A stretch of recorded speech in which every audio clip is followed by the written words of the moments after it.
Amén, hermanos. Pueden abrir la palabra de Dios en Hechos capítulo 6. Hechos capítulo 6. Vamos a leer en esta mañana, verso 8 hacia adelante. Hechos capítulo 6, versículo 8. Dice la palabra del Señor: Esteban, lleno de gracia y de poder, hacía grandes prodigios y señales entre el pueblo.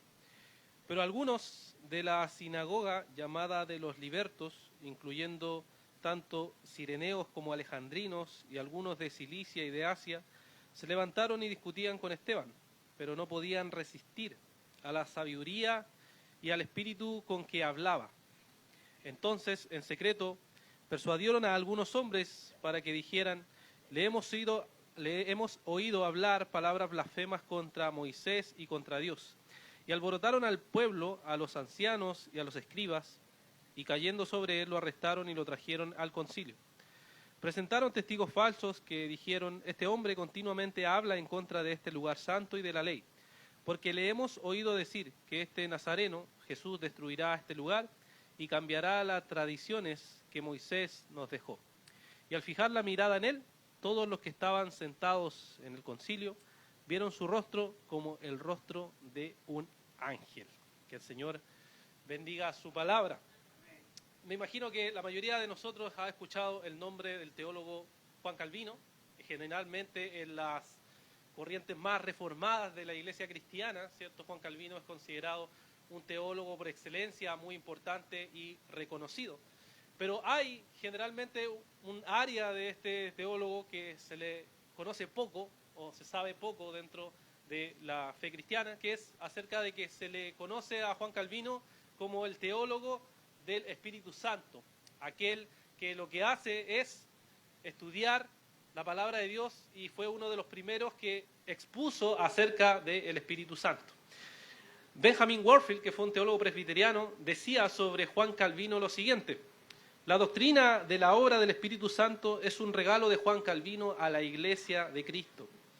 En los amplios departamentos de gracia común, la regeneración y el testimonio del Espíritu Santo, en el tercer libro de su institución, Calvino fue el primero en desarrollar una doctrina de la obra del Espíritu Santo y brindarle a la doctrina entera del Espíritu Santo una organización sistemática, integrándolo como una posesión indispensable de la Iglesia de Cristo. Fin de la cita. Lo que está diciendo es que Juan Calvino fue una de las primeras personas en ese libro que se llama Institución de la Religión Cristiana, que es uno de los libros más esenciales de Juan Calvino, en donde hace toda una explicación de la doctrina de la Iglesia. Él fue uno de los primeros que hizo ese desarrollo, que tomó la Escritura y empezó a decir sistemáticamente qué es lo que nos dice la palabra de Dios acerca del Espíritu. Y no solo eso, sino que además de eso, Juan Calvino, junto con la mayoría de los reformadores, fueron quienes empezaron a experimentar y a vivir el Espíritu Santo a través de la predicación de la palabra del Señor y hacer que las personas vinieran entonces al reino, al Evangelio, y se arrepintieran de sus pecados.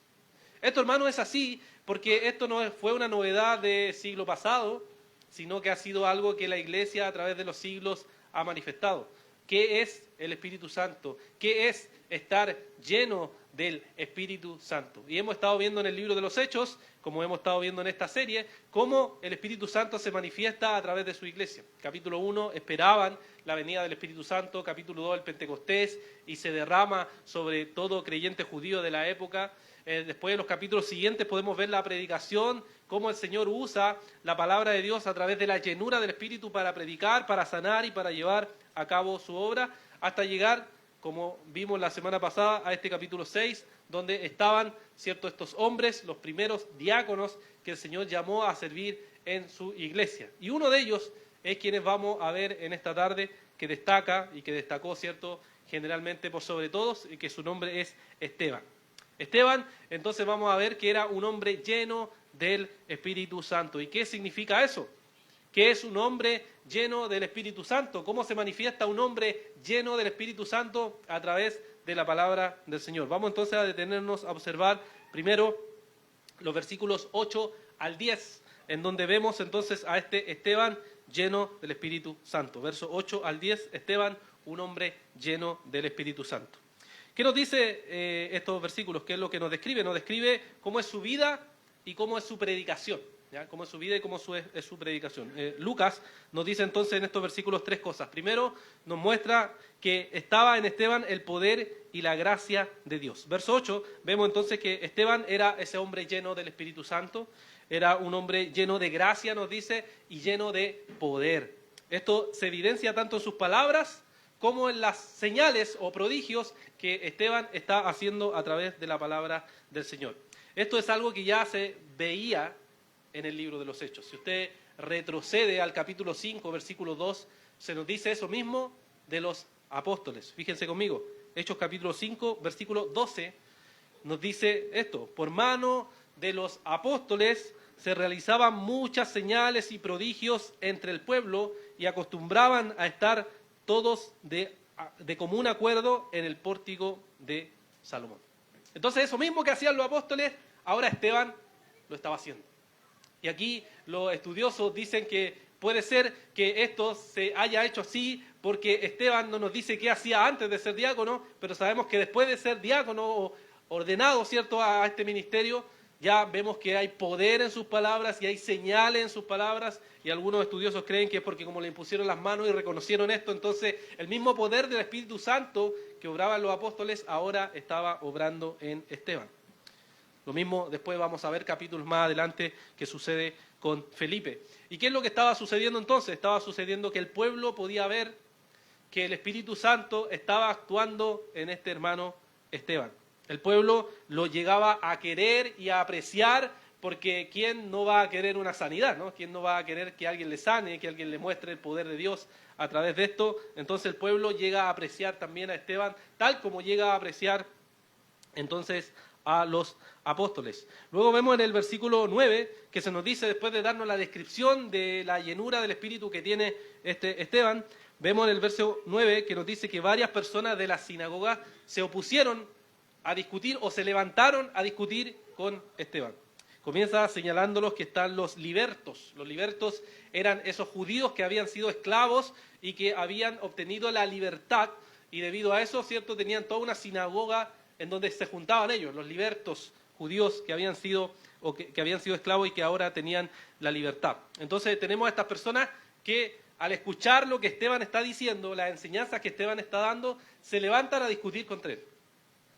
Se levantan a discutir para contradecirlo. Ya la idea de discutir aquí es un debate. Se levantan a debatir con Esteban.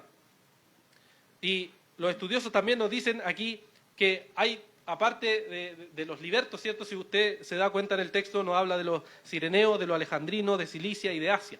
Algunos piensan que pueden ser distintas sinagogas que venían a discutir con Esteban, o puede ser que en la misma sinagoga de los libertos habían distintas personas con este distinto trasfondo cultural que se estaba levantando con Esteban. Pero el punto es que se levantaban a discutir con Esteban. Querían discutir, querían refutar, querían oponerse a lo que Esteban estaba diciendo. Es como pensar si dijera, ¿cierto?, que los bautistas de Viña del Mar, más los de Valparaíso, los de Quilpué, los de Villa Alemana, quieren discutir, ¿cierto?, con Esteban, que está diciendo cosas que para ellos no eran conforme a lo que pensaban los judíos. Entonces nos encontramos con que tenemos a este Esteban y que están discutiendo contra él, se levantan contra él. ¿Y qué nos dice el verso 10? Que nos describe que el resultado del debate o la discusión que tenían con Esteban, los judíos no podían resistir a la sabiduría y al espíritu con que él hablaba. Esto quiere decir que el poder de Esteban no era simplemente palabras. El poder de Esteban no era simplemente el manejar la ley. El poder de Esteban no era simplemente una retórica buena, que era muy valorada para los judíos, la retórica de hablar bonito, ¿no?, tener discursos bonitos. No era simplemente eso, hermanos, sino que en Esteban había un poder, en Esteban había una autoridad, en Esteban había una gracia única, la cual los que estaban escuchando ahí no podían resistir a lo que él estaba diciendo. Esto es muy similar a lo que Pablo dice en la primera carta a los Corintios, en el capítulo 2, cuando él describe la predicación que él como apóstol hace. Si se fija conmigo ahí en primera de Corintios, capítulo 2, versículo 1, Pablo dice lo siguiente: por eso, cuando fui a ustedes, hermanos, proclamándole el testimonio de Dios, no fui con superioridad de palabra o de sabiduría. O sea, mi base no fue el conocimiento que yo, Pablo, tengo de la ley o de la retórica, porque Pablo fue formado en ambas cosas. Era una persona intelectualmente poderosa. Pero él no fue a acercarse a los corintios a enseñarle como base de eso, sino nos dice luego el verso 3 y el verso 5 de ese mismo capítulo, nos dice que estuve entre ustedes con debilidad y con temor y mucho temblor, y mi mensaje y mi predicación no fueron con palabras persuasivas de sabiduría, sino con demostración del Espíritu y de poder, para que la fe de ustedes no descanse en la sabiduría de los hombres, sino, nos dice, en el poder de Dios. Entonces, Esteban, lo que está haciendo, lo que nos está diciendo, es que Esteban era un hombre lleno de este poder y de esta sabiduría que viene de lo alto. Él no se presentaba simplemente como alguien que manejaba la ley y que tenía una buena retórica, sino que los hombres, como somos por naturaleza hombres débiles, Esteban era un hombre débil como todos nosotros, pero estaba lleno del poder del Señor. Y entonces cuando predicaba, los hombres no podían hacerle frente, porque estaba predicando con base de la palabra del Señor. Esto, hermanos, nos lleva a pensar en lo siguiente. Nos lleva a pensar de que el estar lleno del Espíritu Santo no tiene que ver necesariamente con repetir la Biblia. La gente a veces piensa, el hermano sabe mucho, entonces es un hermano lleno del Espíritu Santo. Pero ese es un problema, porque aunque es bueno memorizar la Biblia, hermanos, es bueno memorizar la Biblia, el ser lleno del Espíritu Santo tiene que ver con mucho más que eso. Porque si fuera así, y yo sé que varios de acá crecieron quizás en la escuela dominical y aprendieron textos de memoria, que eso es muy bueno, no significa que los hijos, por ejemplo, están llenos del Espíritu Santo, ¿cierto? O que sepan el texto de memoria. Si les digo Juan 3:16, seguramente su mente se va a recordar, pero la pregunta es, ¿conozco el contexto? ¿Sé cómo aplicarlo en cada situación? ¿Sé cómo usarlo para predicar? No necesariamente. Entonces, no se trata que estar lleno del Espíritu Santo es simplemente memorizar las cosas de la Biblia. Eso no era lo que Esteban hacía. Y los hermanos a veces concluyen eso, este hermano sabe mucho, y como sabe mucho, entonces yo creo que es un hermano lleno del Espíritu Santo. No, hermano, no necesariamente. Recuerde, Satanás conoce la Biblia. Recuerde, los falsos maestros conocen la Biblia y saben usarla. Entonces no podemos concluir que el mero conocimiento hace a una persona llena del Espíritu Santo. No es solamente eso, no es solamente memorizar, no es solamente conocimiento el estar lleno del Espíritu Santo. Entonces, ¿qué sería? ¿Qué sería el estar lleno del Espíritu Santo? Podemos decir de forma breve que el estar lleno del Espíritu Santo es estar dominado por el Señor de tal manera que tiene un dominio total de las Escrituras. Ahora, con esto no me refiero simplemente, hermano, a que usted va a un seminario y que en ese seminario aprende el lenguaje de la Biblia, en este caso si es Nuevo Testamento, aprende el griego y después de eso puede manejar la Biblia y listo. Y conoce la Escritura y conoce los contextos. Es más que eso, hermano. No se trata simplemente de eso, sino que es poder de Dios actuando por medio de uno. Es hablar con poder y con la autoridad que viene de lo alto. La autoridad que viene de Dios. Eso es estar lleno del Espíritu Santo. Tome el ejemplo de Jesús. Cuando Jesús termina el Sermón del Monte, en el capítulo 7 de Mateo, versículos 28 y 29, ¿qué es lo que nos dice el Evangelio de Mateo acerca de Jesús? Mire conmigo ese pasaje, Mateo 7, versículos 28 al 29. Dice que cuando Jesús terminó estas palabras, o sea, el Sermón del Monte, las multitudes se admiraban de su enseñanza. ¿Pero de qué se admiraban de su enseñanza? Dice, porque las enseñaba como uno que tiene autoridad y no como los escribas. Los escribas conocían la ley, conocían la ley. Memorizaban los textos, memorizaban los textos. No creo que haya otra cultura más buena para memorizar que los judíos. Pero no tenían autoridad. Por eso no es ser lleno del Espíritu Santo, no es mero conocimiento, hermanos. Es poder de Dios. Poder de Dios. Fíjense lo que le dicen a Jesús también en Juan capítulo 7, versículos 45 y 46. Juan capítulo 7, el Evangelio de Juan, verso 45 al 47. Aquí le habían dicho que detengan a Jesús, los fariseos, a los guardias van donde Jesús. ¿Y qué es lo que dicen? Entonces los guardias vinieron a los principales sacerdotes y fariseos y estos le dijeron, ¿por qué no lo trajeron? Los guardias respondieron, jamás hombre alguno ha hablado así.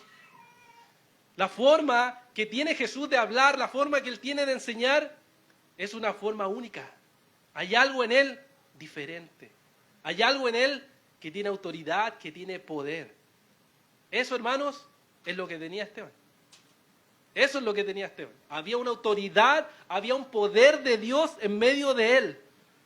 Y eso lo hacía un hombre lleno del Espíritu Santo, que las personas que estaban ahí, los judíos que estaban ahí, no podían resistir a la verdad de la palabra del Señor. Ahora, imagínense, hermanos, el caso. Imagínense cómo era la escena. Esteban era un hombre que conocía el Antiguo Pacto, el Antiguo Testamento. La discusión con los judíos era la siguiente. ¿Jesús es o no es el Mesías? Esa es la discusión. Y Esteban, discutiendo con ellos, tenía que demostrarle a través de la Escritura que sí era el Mesías. Y esa era la discusión que había. Entonces decía, a ver, vamos a Miqueas capítulo 5, versículo 2. ¿Trata eso sobre el Mesías? Vamos a Isaías capítulo 7, versículo 14. ¿Trata eso de nacer Jesús virginalmente? Vamos a Isaías capítulo 53. ¿Trata eso acerca del Mesías que vino, nació, murió, resucitó? Esa era la discusión, hermanos. Y entonces era escritura contra escritura, discutiendo y mostrando, mira, así es el Mesías. Jesús es el Mesías que ustedes esperaban. Y ese Mesías viene hoy a llamarles al arrepentimiento. Y veían a Esteban y decían, este hombre realmente conoce la Escritura, habla con poder, habla con autoridad. No podemos resistir contra él, no podemos negar que lo que nos dice tiene autoridad de Dios. Y eso, hermano, es la misma discusión que tenemos hoy en día con los judíos. Todavía es la misma discusión respecto a ¿es Jesús o no Jesús el Mesías? Y esa es la discusión que hay en el contexto judío hasta el día de hoy. Ahora piense, mi hermano, ¿es usted alguien lleno del Espíritu Santo? Porque ser lleno del Espíritu Santo no es solamente conocimiento. Usted quizás tiene conocimiento de Dios, ha venido a la iglesia por muchos años, pero ¿eso lo hace lleno del Espíritu Santo? ¿Ha memorizado textos de la Biblia, pero eso lo hace lleno del Espíritu Santo? Quizás hace cosas de la iglesia, pero eso lo hace lleno del Espíritu Santo. Quizás es miembro de esta iglesia, pero eso lo hace lleno del Espíritu Santo. No necesariamente. Ser, como el ejemplo de Esteban, es un hombre lleno del Espíritu Santo. Hermanos, ¿dónde están los cristianos llenos del Espíritu Santo hoy? ¿Dónde están esos cristianos que están llenos del Señor, apasionados por Dios, que no pueden vivir ni resistir que el nombre de Dios sea predicado? No pueden soportar que Cristo no sea predicado al mundo. Eso es, hermano, lo que deseaba Esteban y lo que desea todo hombre y mujer que esté lleno del Espíritu Santo. ¿Podrías tú, hermano, mostrar a través de la Escritura, a través de la ley de Dios, cómo está Cristo ahí?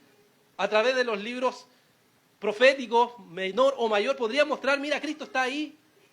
Podrías hacer ese ejercicio que es alguien que conoce, domina la Escritura y vive para la gloria de Dios. Estás tan lleno del Señor que domina la Escritura y tu único deseo es predicar el Evangelio a aquellos que no conocen la palabra de Dios.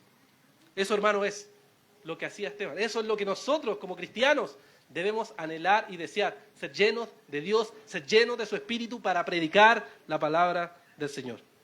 Pero ¿qué es lo que provoca eso, hermano? ¿Qué es lo que provoca cuando un hombre o una mujer está lleno de Dios y del Espíritu Santo? Veamos versículos 11 al verso 15. Lo que provoca, mis hermanos, es oposición. Y eso es lo que podemos ver del verso 11 al verso 15. La oposición contra Esteban. La oposición contra Esteban.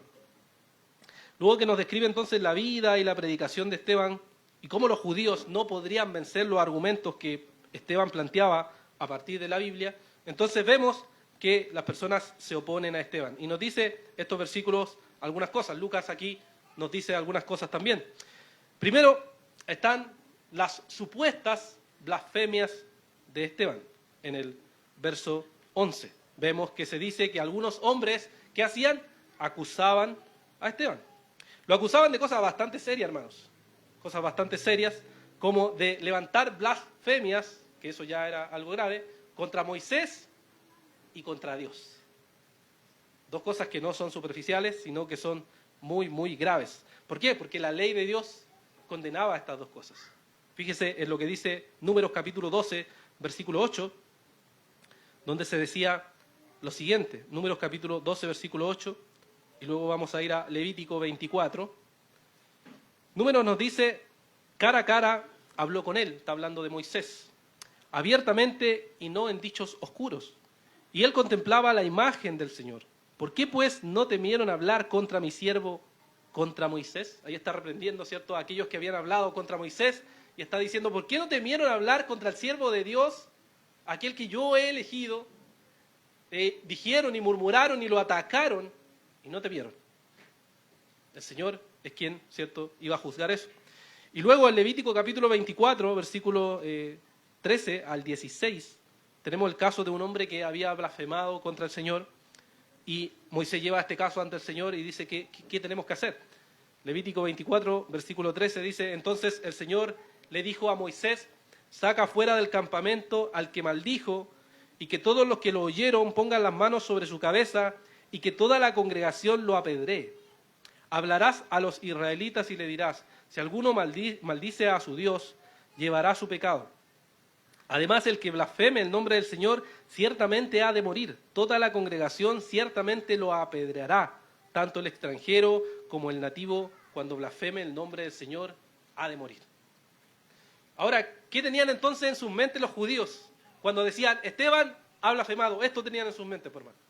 Tenían en sus mentes de que si alguien ha blasfemado contra el siervo de Dios, si es que alguien ha blasfemado contra Dios, lo que merece es la muerte. Y por eso estas acusaciones eran graves, muy graves para un judío. Y no podían dejarse pasar. Quien hable mal contra el Señor, quien blasfeme contra el Señor, pone en riesgo su vida e incluso puede morir. Y el verso 12 entonces nos dice qué es lo que hacen las autoridades religiosas de la época ante estas acusaciones, es que lo encarcelan a Esteban. El verso 12 nos dice que estas acusaciones alborotan al pueblo, o sea, le dicen, oye, este Esteban es un blasfemo. Le dicen también a los judíos, a los ancianos y a los escribas, oye, este Esteban es un blasfemo. Y entonces, ¿qué hacen? Toman a Esteban y lo llevan a la cárcel. Lo encarcelan, ¿cierto? Y entonces lo arrestan, lo traen ante el concilio y viendo entonces que está frente al concilio donde Esteban va a ser acusado formalmente, en un proceso formal para ser acusado por lo que él ha hecho. Ahora, nuevamente, hermano, esto no es algo nuevo en el libro de los Hechos. En el libro de los Hechos ya había sucedido que los apóstoles habían sido arrastrados al concilio, acusados en el concilio y finalmente llamados a que se arrepintieran de lo que ellos decían. Por ejemplo, en Hechos capítulo 4, recordará usted en el versículo 1 al 3, nos dice lo siguiente, que mientras Pedro y Juan hablaban al pueblo, se le echaron encima a los sacerdotes, el capitán de la guardia del templo, los saduceos indignados porque enseñaban al pueblo y anunciaban en Jesús la resurrección de entre los muertos, y le echaron mano y lo pusieron en la cárcel hasta el día siguiente, pues ya era tarde. Ahí lo pusieron una vez encarcelado. Luego en el capítulo 5 lo mismo, nuevamente los toman por estar predicando el evangelio, los encarcelan y los ponen ahí y los interrogan. O sea, esto de llevarlo al concilio y de ponerlo frente a las autoridades religiosas de la época ya había pasado. No era algo nuevo para la fe cristiana y tampoco era algo nuevo para Esteban. Esteban entonces estaba aquí y estaba siendo obligado a presentarse frente a las autoridades religiosas para dar testimonio de la fe que él estaba dando. Y entonces lo que vemos en el verso 13 y 14 son las acusaciones formales que se levantan contra Esteban, o sea, los testigos que habían de la época. Ahora, nuevamente, recuerden, en el antiguo pacto era muy importante 2 o 3 testigos, porque así podían acusar a cierta persona. Y por eso era muy importante el valor de la palabra, porque si se ponían de acuerdo 2 o 3 testigos, podían acusar a alguien y ese alguien podía incluso ser asesinado por esa acusación. Entonces vemos aquí que a Esteban se le trae al concilio, traen los testigos y los testigos tienen acusaciones que son las siguientes. Acusan contra el templo, acusan contra la ley y acusan haber abandonado las tradiciones que Moisés había dejado. Ahora, no tenemos detalles acerca de lo que Esteban enseñó o que estaba discutiendo con ellos, pero debido a estas cosas y a estas acusaciones podemos pensar y deducir de que Esteban estaba enseñando lo mismo que Jesús había enseñado. Estaba transmitiendo la misma enseñanza que Jesús había enseñado. ¿Cuál era? Primero, que el Señor había enseñado que el día de reposo era el día del Señor.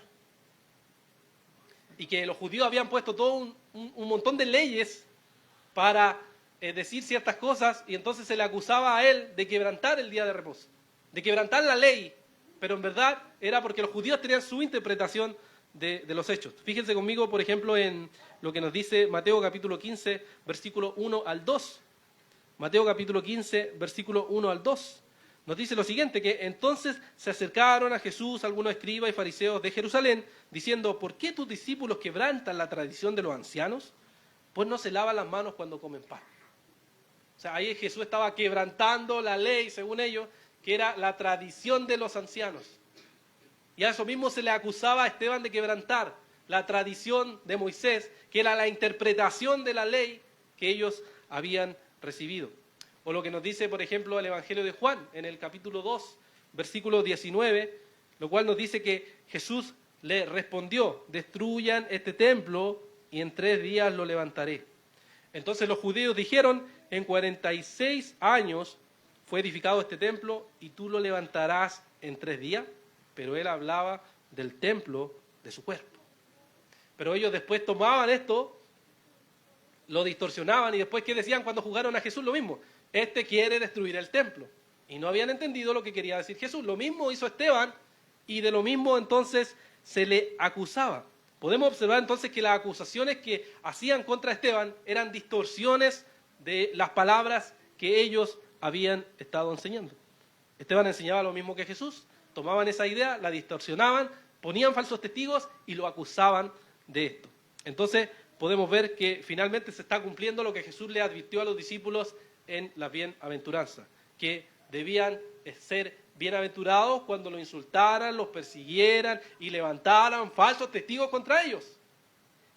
Gócense y alégrense, porque así mismo les pasó, dice, a los profetas en el Antiguo Pacto. Ustedes se han unido finalmente a ese grupo de creyentes que sufren mentiras y distorsiones por causa del Evangelio.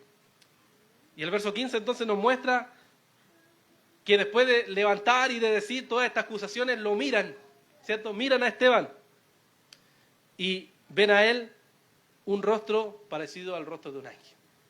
¿Por qué esto, hermanos? Porque la presencia de Dios estaba en Esteban.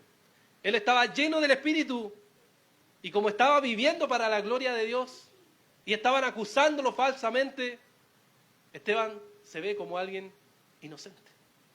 Su rostro lo testifica a cada uno de los judíos que están ahí.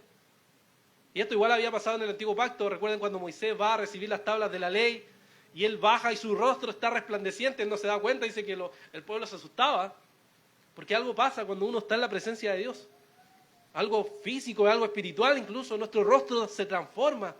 La gloria de Dios se ve casi, brilla por nuestra piel. Y eso es lo que pasaba con Esteban. Ahí estaba, lo miran y veían que estaba como con un rostro de ángel. Y esto, hermanos, nos muestra cómo es la presencia de Dios obrando en un cristiano. Y esto, hermanos, entonces nos lleva a pensar y nos lleva a reflexionar, o debe llevarnos a reflexionar, o debe llevarnos a aplicar estas verdades del Señor de la siguiente manera. En primer lugar, el cristiano lleno del Espíritu Santo es una molestia para los religiosos. Observe, Esteban estaba lleno de Dios y los religiosos de la época estaban molestos. Y eso siempre pasa, molestos.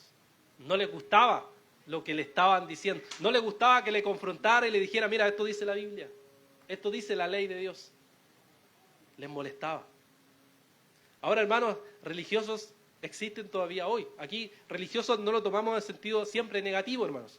La Biblia usa la idea de religión. Piensa en Santiago 1:27. Dice que la religión pura y sin mácula es, ¿cierto? La religión verdadera es la fe cristiana. Pero también hay religión falsa. También hay gente religiosa, que significa que es gente que viene, externamente sirve a Dios, pero internamente su corazón no está en Dios, como los fariseos, ¿no? Esa es la gente religiosa que la verdad del Evangelio le molesta, le ofende, no le agrada. Y una persona llena del Espíritu Santo molesta, incomoda, confronta, llama al arrepentimiento y no agrada. Póngalo así para que lo entienda bien. Imagínese que usted es totalmente comprometido a la iglesia. Está completamente entregado a Dios y a su obra. Totalmente. Y hay otros hermanos que no lo están de la misma manera. No están comprometidos, son irresponsables, faltan, no asisten, no vienen, no se comprometen. Y entonces en una reunión, los hermanos menos comprometidos dicen, hermano, hay que comprometerse más con la iglesia y servir al Señor. ¿Qué piensa usted? ¿Sí? Empecemos por casa. ¿Ah? ¿Le da ganas de gritarle eso, no? Pero ¿qué pasa si usted le dice, se acerca y le dice, pero hermano, usted lo que dice, usted no lo vive? Lo que usted lo dice no es verdad, es un discurso simplemente. Eso al hermano religioso le va a molestar, no le va a gustar, le va a desagradar. ¿Por qué? Porque no está viviendo verdaderamente lo que dice. Y su presencia o su exhortación le va a molestar, porque no está viviendo la verdad del Evangelio. Sin embargo, es eso lo que es estar lleno del Espíritu Santo. Es querer agradar a Dios con todas sus fuerzas para gloria de Dios. Es querer servir, es querer entregarse, es querer glorificar a Dios y agradar en todas las cosas. Ahora, ¿qué sucede también con un hermano que esté lleno del Espíritu Santo?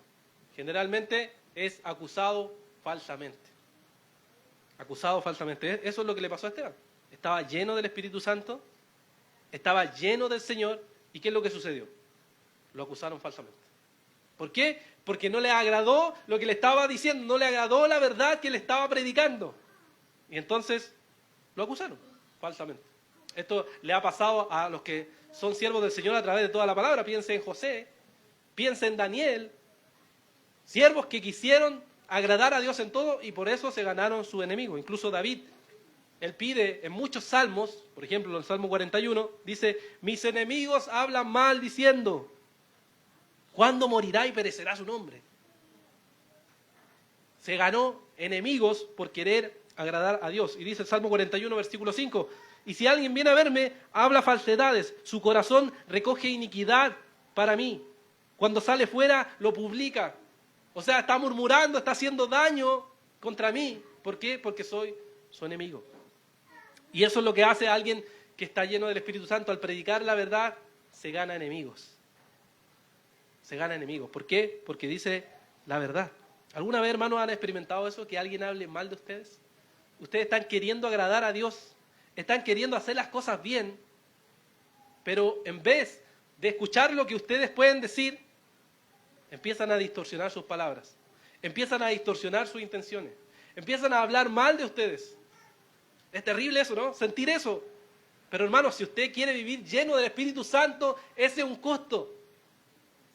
Es que la gente te malinterprete, es que la gente tenga prejuicios sobre ti, es que la gente hable mal de ti. Porque tú quieres servir a Dios. Pero el religioso va a hablar mal de ti. Va a distorsionar tus palabras. ¿Por qué? Porque no quiere agradar a Dios él en verdad. Y no quiere ser confrontado con la palabra de Dios como lo hacía Esteban. Y finalmente, hermanos, el cristiano lleno del Espíritu Santo debe encomendarse al Señor y dejar que el Señor lo defienda. Hermanos, Esteban sí hace su defensa después. Él explica, y van a ver en el capítulo 7 que les confronta, pero después de eso ya hace su defensa y ahí queda. Que el Señor haga como Él quiere. En el caso de Esteban, el Señor quiso que así terminara su historia. Pero en el caso nuestro, a veces no es necesario esforzarse en tanta defensa, hermano. Si usted quiere agradar a Dios, si quiere predicar la palabra de Dios, si quiere honrar al Señor, hágalo. Y los resultados, sean buenos, sean malos, déjelo a Dios. Dios juzgará todas las cosas. Me gusta lo que dice Pedro. Pedro dice mucho sobre esto en su primera carta. Por ejemplo, en el capítulo 2, primera de Pedro, capítulo 2, dice, verso 21. Porque para este propósito han sido llamados, pues también Cristo sufrió por ustedes, dejándoles ejemplos para que sigan sus pasos, el cual no cometió pecado, ni engaño alguno en su boca, y cuando lo ultrajaban, no respondía ultrajando. Con paciencia no amenazaba, sino que encomendaba a aquel que juzga con justicia. Hermano, un hombre lleno del Espíritu Santo pone a Cristo en el centro. Y eso significa, poner a Cristo en el centro, significa que si te acusan falsamente por tú estar haciendo las cosas correctamente, déjaselo a Dios. Mira a Jesucristo. Jesucristo nunca pecó, hermanos. Nunca pecó. Ninguno usted peca, yo peco, todos pecamos. Pero Cristo nunca pecó. Y aún así fue acusado falsamente. Aún así levantaron calumnias en su nombre. Así que no espere mucho, hermano. No espere mucho. Confía en Dios. Haga la voluntad de Dios. Confía en Dios. Sea lleno del Espíritu Santo y confía en el Evangelio. Usted viva su vida arrepintiéndose, obedeciendo los mandatos de Dios, descansando en el Señor. Y entonces el Señor hará su obra como Él quiere. Oremos. Padre, te damos las gracias por este día. Gracias por tu palabra, que siempre nos ayuda, Señora, a meditar en nuestra vida, a ver cómo estamos viviendo delante de ti, Señor. Padre, si no estamos siendo llenos del Espíritu Santo, ayúdanos, Señor. Aléjanos del pecado, aléjanos de la maldad, aléjanos de las cosas que no te honran ni te glorifican, Señor. Ayúdanos a vencer el pecado por medio de tu poder, Señor. Tú nos diste la capacidad como cristianos de mortificar el pecado, de aplastar el pecado. Cuando no lo hacemos, simplemente dejamos que nuestra carne nos domine, Señor, que nuestro pecado nos domine, y no queremos eso, Señor. Queremos arrepentirnos, queremos humillarnos, queremos quebrantarnos, Señor, queremos buscarte en oración, queremos buscarte en ayuno, queremos cada día humillarnos más ante tu presencia, y así, Señor, ver cómo tú transformas nuestra vida, Señor. Transforma esta iglesia, transforma a cada uno de mis hermanos y hermanas que están aquí presentes, para que cada día quieran honrarte y glorificarte más, Señor. Sabemos, Padre, que Esteban no era perfecto. Sabemos que él tenía fallas, pero, Señor, quiso agradarte a ti con todo su corazón. Y lo mismo queremos nosotros, Señor, que tenemos fallas, que somos imperfectos y que ponemos nuestra mirada en el único perfecto que eres tú, Señor. Te agradecemos y te alabamos por esto. Y lo pedimos en el nombre de Jesús. Amén.